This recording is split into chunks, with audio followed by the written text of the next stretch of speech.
ہم جنون گردش کے رخ کو موڑ دیتے ہیں، ہم وہ ہیں جو ظلم کے پنجوں کو توڑ دیتے ہیں۔ نہ دیکھنا میرے وطن کو میلی نگاہ سے، ورنہ زمانہ گواہ ہے، ہم ایسی آنکھیں اکثر پھوڑ دیتے ہیں۔ شروع اللہ کے بابر کا نام سے جو سب جہانوں کا پالنے والا ہے۔ صدر علی وقار، یہ ایک جہاں کیا ہزار ہو تو ہزار تجھ پہ نثار کر دوں۔ دشمنوں کے قدم اگر آئے پاک وطن میں، ہم اس کو سلا دیں گے مٹی کے کفن میں۔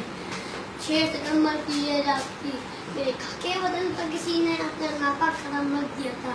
یہ خاکے وطن ہے جان اپنی اور جان کو سب کو پیاری ہے۔ وقت عصر ڈوبتا سورج، وطن کے جاواز سپاہی، زندہ دلوں کا شہر لاہور، گونجتی ہوائیں نعرہ تکبیر کی صدائیں، کفر اپنے عروج پہ تھا۔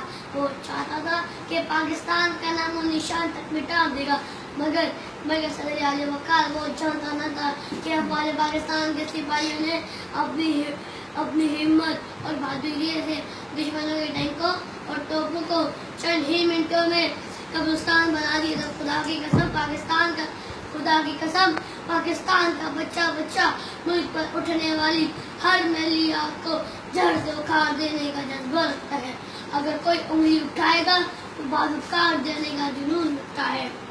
انہیں جگر دے کے نکھاریں گے رکھے بر کو گلاب، انہیں جگر دے کے نکھاریں گے رکھے بر کو گلاب۔ ہم نے گلشن کے تحفظ کی قسم کھائی ہے، ہاں میں نے گلشن کے تحفظ کی قسم کھائی ہے کہ ایک لحاظ میرے علی بھٹی بن کر، میں راشن مینار بن کر، میں طاہرہ قاضی بن کر اور کبھی مقبول حسین بن جاؤں گا کہ میری زبان کاٹ دی جاتی ہے اور مجھے پاکستان مرد آباد کہنے پہ مجبور کیا جاتا ہے تو میں اپنے زبان کے بیت لاؤد دیوار زندان پہ لیتا ہوں۔ پاکستان زندہ باد، جیوے پاکستان۔